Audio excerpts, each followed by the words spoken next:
on a tenu à aller voir un système qui fonctionnait déjà. Donc nous sommes allés dans la Creuse, à côté du lac de Vassivière, je crois.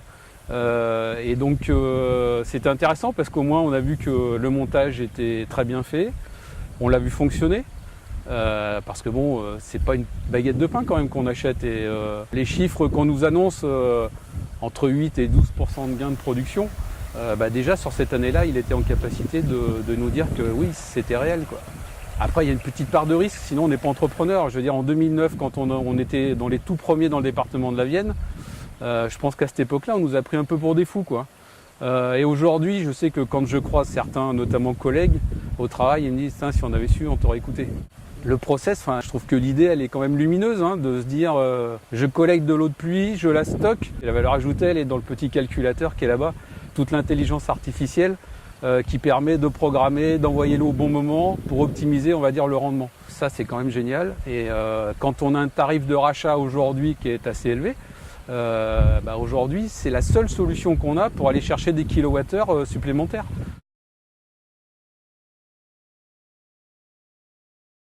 J'ai entendu ton truc, j'y crois pas trop, et puis c'est vrai que moi je pourrais monter des tuyaux et puis faire le même truc.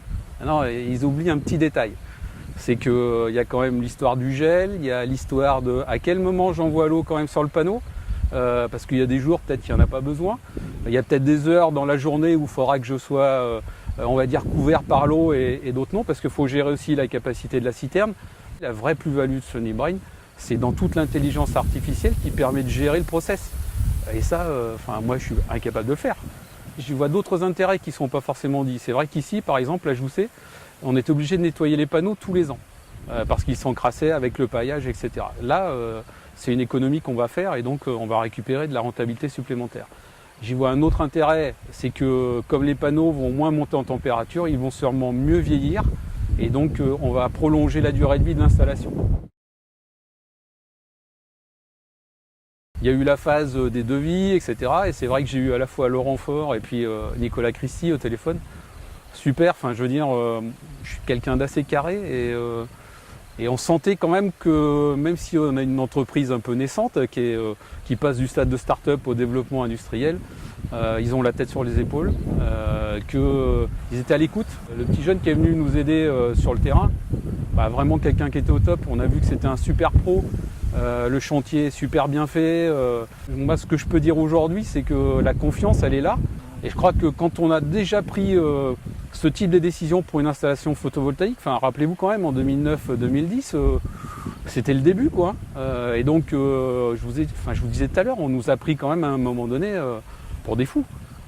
Aujourd'hui, on ne nous prend plus pour des fous. Il y en a beaucoup qui se disent, si on avait su, on l'aurait fait. Mais c'est comme ça.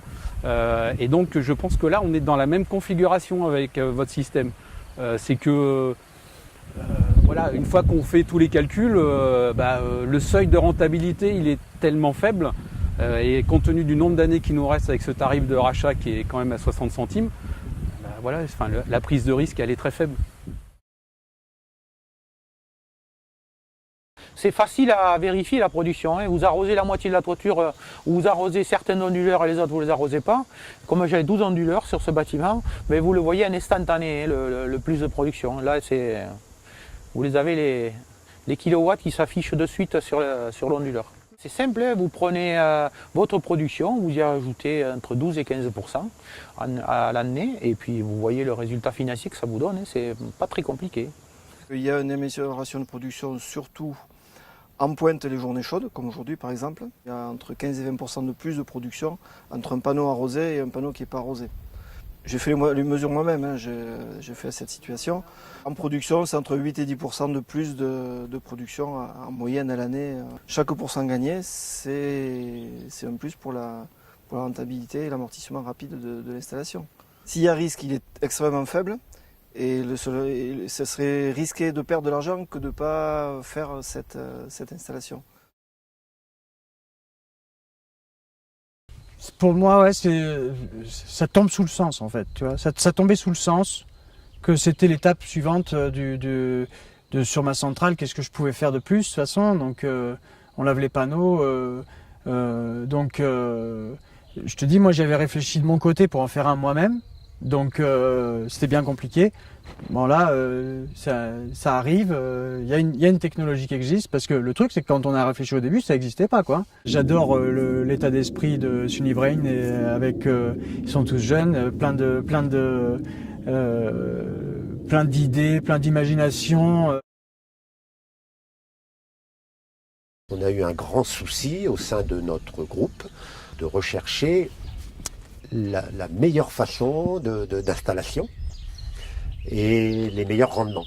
On s'est rapproché tout de suite de Sunibrain qui nous donne une possibilité en rafraîchissement des panneaux d'un plus de production, 8 à 12% de production complémentaire. Sur les premiers contrats d'achat établis avec EDF obligation d'achat et où les prix de rachat d'électricité sont assez rémunérateurs, ce qui justifie complètement de booster notre production de 10 à 12%.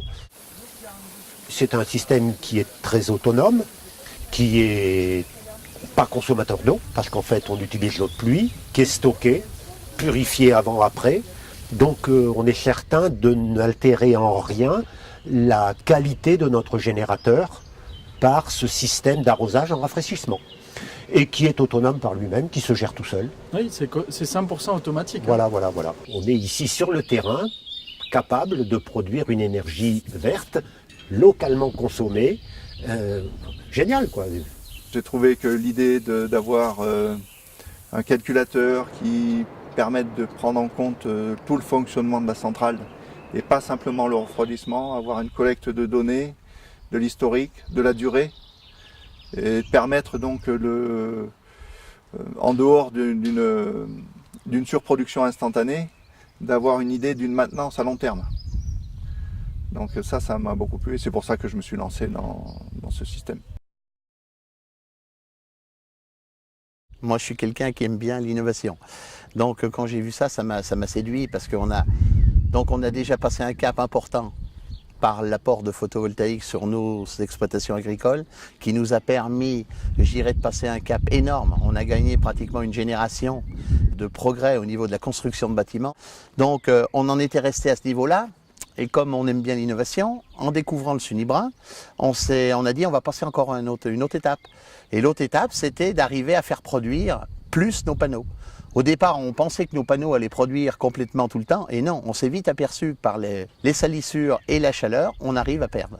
On a un paillage mécanique que l'on fait 1 voire 2 fois par jour. Il y a un gros volume de poussière qui remonte dessus et qui arrive à se coller sur les panneaux. Et qui dit salissure de panneaux, donc moins de production également.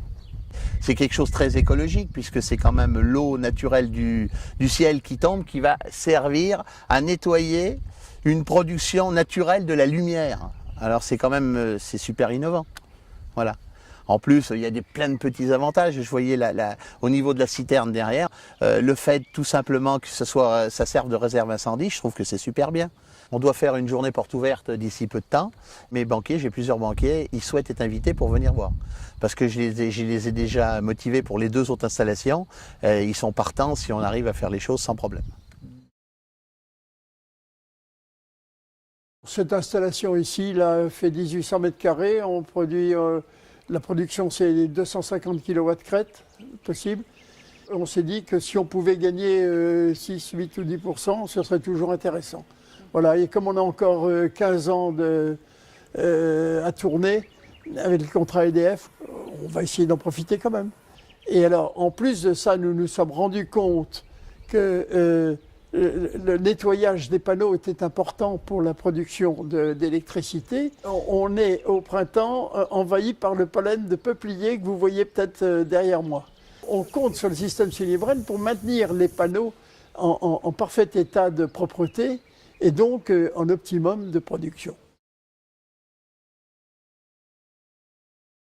Par rapport à tout ce qui a été travaux d'installation, moi, à titre personnel, je n'ai fait que le terrassement pour la poche.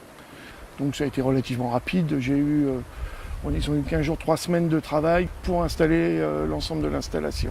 Il me reste 13 années avec un contrat très intéressant. Mon objectif, c'est d'avoir le meilleur rendement possible sur cette installation Sunibra me dit qu'on devrait pouvoir éviter les problèmes de PID et même de vieillissement de panneaux. Ça m'intéresse.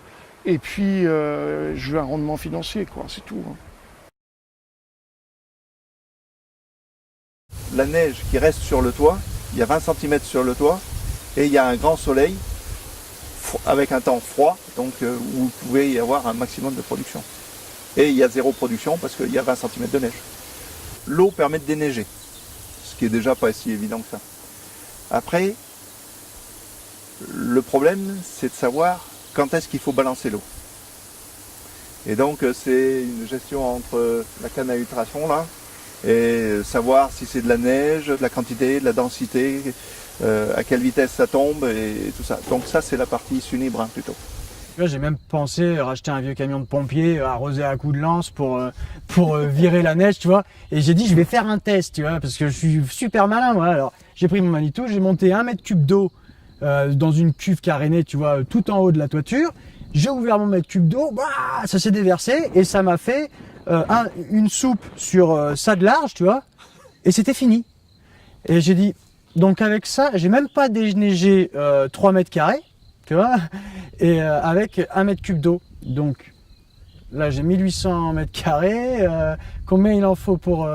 Et là, j'ai dit, ah ok, d'accord, non, ça va pas, quoi. C'est vraiment au moment où c'est sur les premiers flocons et donc... c'est de l'informatique, c'est de la technologie de réflexion, c'est un calculateur qui va chercher des données météo, un radar ici, qui là. Et le Sunibra, il apporte vraiment un élément supplémentaire. Tu optimises ta centrale, quoi.